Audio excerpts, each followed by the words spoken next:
Kerajaan Majapahit berdiri tahun 1293 di Jawa Timur. Didirikan oleh Raden Wijaya, menantu dari Kertanegara, raja terakhir Singasari. Saat itu, Jawa baru aja digempur oleh ekspedisi militer Mongol dari dinasti Yuan, Cina. Tapi alih-alih kalah, Raden Wijaya malah ngibulin pasukan Mongol lalu ngusir mereka dari Jawa. Setelah itu, dia naik tahta jadi raja pertama Majapahit.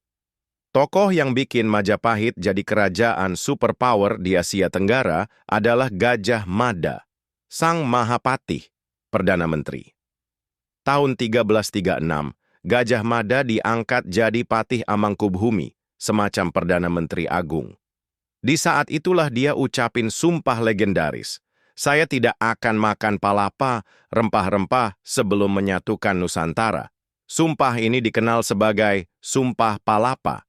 Gajah Mada janji nggak akan hidup enak dulu sebelum wilayah dari Sumatera, Kalimantan, Sulawesi, Bali, hingga bagian timur Indonesia bersatu di bawah Panji Majapahit. Dan dia benar-benar hampir berhasil.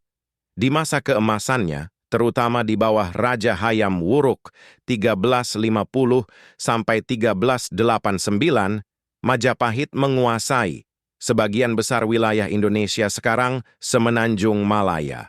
Sebagian Filipina Selatan bahkan punya hubungan dagang dan diplomatik dengan India, Tiongkok, hingga Timur Tengah. Majapahit jadi kerajaan maritim yang punya pengaruh politik dan ekonomi besar banget.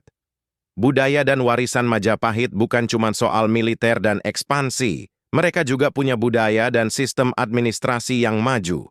Beberapa peninggalannya, Kitab Negara Kertagama, ditulis oleh Empu Prapanca, berisi sejarah dan struktur pemerintahan Majapahit. Arsitektur candi, kayak Candi Penataran di Blitar dan Candi Tikus di Trowulan. Sistem pemerintahan desentralisasi, daerah otonom tapi tunduk ke pusat, model awal Nusantara.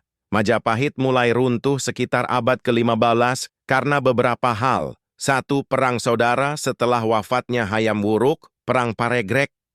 2. Meningkatnya pengaruh Islam di pesisir utara Jawa yang melahirkan kerajaan-kerajaan Islam seperti Demak. 3. Pusat dagang bergeser ke Malaka, bikin ekonomi Majapahit lesu. Sekitar tahun 1500-an, Majapahit bubar, dan peradaban Islam mulai mendominasi Jawa.